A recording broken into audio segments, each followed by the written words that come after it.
In life are looking for how do I make a life worth living and a retirement worth having. There is always a liar in the midst of good people. The liar is the person that doesn't tell the truth on purpose for their own purpose. The liar is a manipulator who thinks they can sell what they're thinking in a way that makes other people say, "Oh, okay, that's right. I agree with you." I have a sibling that's like that, always trying to change the truth by telling someone that they have forgotten something, or they have forgotten what happened, or they're not remembering right, or they're out of their mind in some way. It is a lie she tells herself before God in heaven. There are other people in the mental health industry that need to be literally let go. They need to be fired, they need to be sued, and they need to be put in their place in jail. When people lie, steal, and cheat others out of privacy rights, they do so by stalking and mobbing, observing from a distance, and pretending in their reports that they have rights to someone. No human being has the right to lord over any other human being in this world. Physicians regularly abuse their rights to people. They don't say, "Listen, here's what I'm seeing going on in your situation. These are the challenges that I'm seeing you having, and these are the things you need to recognize. If we recognize these things, we have these possible solutions, and these possible solutions are represented by different companies, different pharmaceutical grades, and different costs. And financially, this is what it's going to cost you, despite the fact you have insurance." The problem we have in the medical industry is not having enough insurance sometimes. The problem we have is it is one of the few industries, including the legal industry, that is allowed to give pricing after a service is delivered. Most companies, most services, most everything bought and sold in the world today in terms of products, programs, and literally people have a price tag. And those price tags are usually known in advance. The problem in the medical industry and the legal profession is that no one can ensure what the bill is going to be, and that is the lie they have gotten away with for eons. When people do this, they destroy life. When law officers are allowed to mental health people, they have violated God's laws. They have stripped a person of their human dignities and rights, and sometimes they have stripped them of their clothing, thrown them into a paddy wagon. Have you ever been in a paddy wagon? It is the most uncomfortable, abusive ride of your life. Not only are you in handcuffs in that wagon, but you are literally sliding around on a seat that does not have a seat belt. You are literally being pummeled by the metal of the seat, the walls that are narrow, the short headroom, and it is out of control, ridiculous. This is the abuse of power.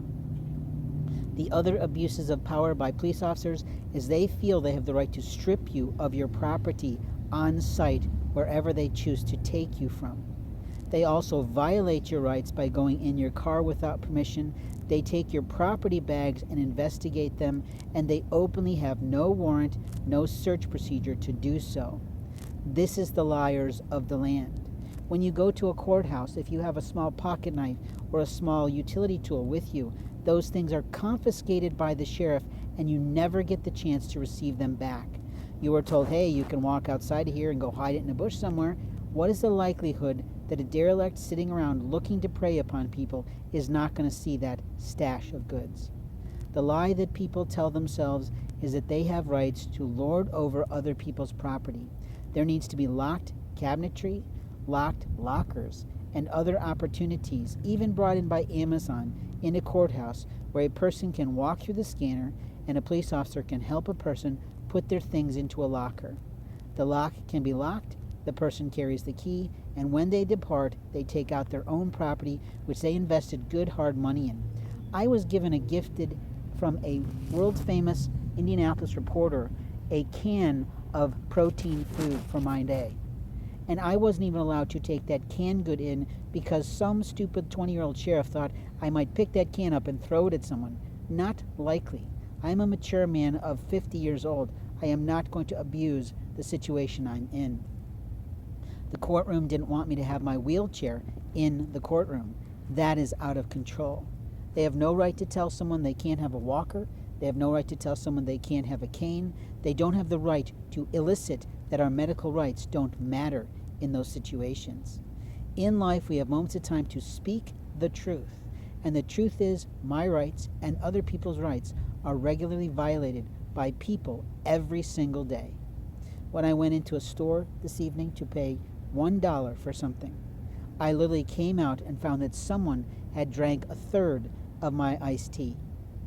I gently joked with the gentleman that I had sort of been feeding a little bit. With the extra food that I sometimes get, I always hand it to someone who's impoverished.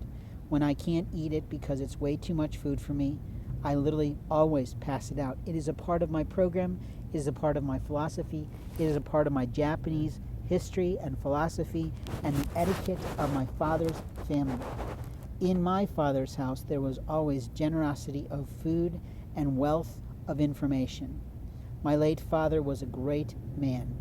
He led a lot of events.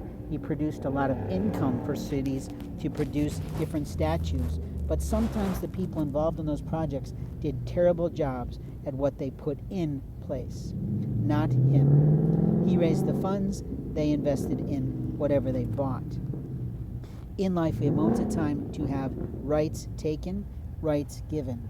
But no one has the right to voyeur on someone's life and then pretend like they had a legal relationship in some way with them. It is a lie. And the liars of this community are professional panhandlers that literally walk through the community pretending to be something they are not. There's a young man who looks a little bit like I did when I was in my youth.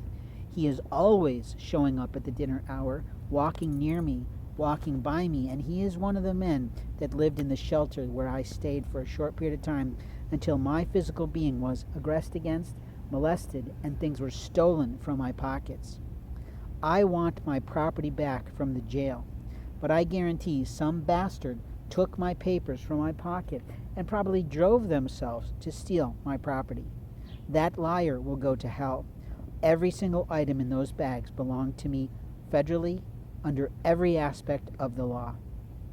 The men and the women who didn't do their job properly should be fired on the spot.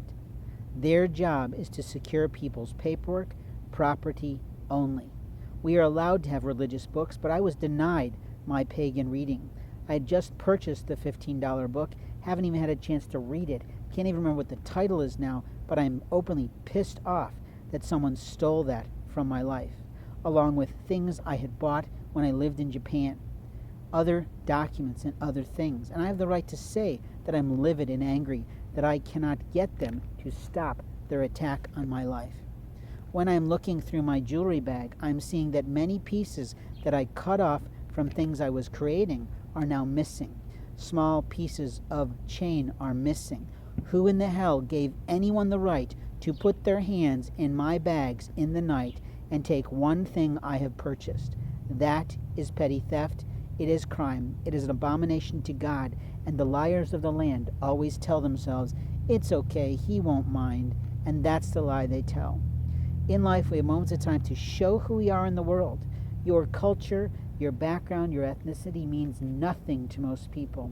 What matters to people is how you perform your job, how you show up and do your work, how you give to other people in kindness and service, and how you literally understand that your rights begin and end only with you and your property. Other people's rights to food, property, intellectual ideas, copywritten word belongs to them. Last evening, a man named Andrew, I believe, was puttering his little zip chair around near me in the night.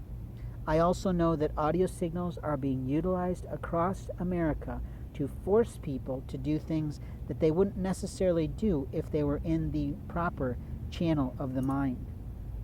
Some liminal things have been used all across America for eons in music and other things to create popularity and other things of television shows, of shopping places, etc. I don't have to produce a lie to tell the truth. I can recall being in Michigan driving when I still had a vehicle, when it still operated and functioned correctly, as my Toyota RAV4 once did, before I was in an accident put upon me by someone who was trying to get me out of my car. The lie that people told was that it was an accident. I don't believe so. I believe it was an attempt to murder my life. The man was so shocked that I walked away from that. He might have gone someplace, but he is the one that aggressed against my car, yet I ended up paying for it in insurance. I lost my vehicle to being totaled. It was my favorite car in the world. The life of a man is his life, but siblings chose to allow my vehicle, or my next one, to be ruined, to be abused, to be hacked, to be stolen from me, and to be impounded to the point that I have no vehicle at all. That's how loving they are. That's how much they care about a person's life, to have a job and be able to have transportation to get there. This is why they are no longer in my life. My own brother once received a great purchase of a vehicle from his wife's company. It was at a time when I was very young in my life, and I thought, I could just give you the money for that vehicle and then I could have a car.